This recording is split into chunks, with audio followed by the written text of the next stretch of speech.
बिन डायरिन जी सूखड़ी हिकड़ी मेहमान खास ऐं बी साहिब सदर जे खिदमत में सब खां पहिरीं असां पंहिंजे महफ़िल जे सदर मोहतरम अलहाज इमदादुल्ला फ़लपोटो साहब जिन जी खिदमत में हीअ डायरी गुज़ारिश कंदासीं। मोहतरम साईं पीर अली शाह राशदी साहब जेके मरकज़ी चेयरमैन आहिनि अमन कमेटी बैनल मज़ाहिब बिराए हम आहंगी पाकिस्तान,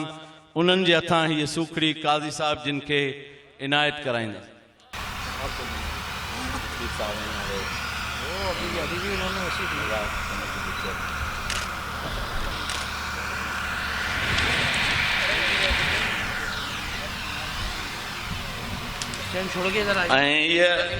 ये सूखड़ी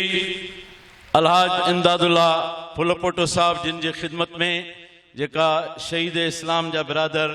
मोहतरम साईं जावेद अहमद सुमरो साहब कारी जावेद अहमद सुमरो साहब जे हथां साईं महफ़िल जे साहिब सदर के ये सूखड़ी पेश कनि।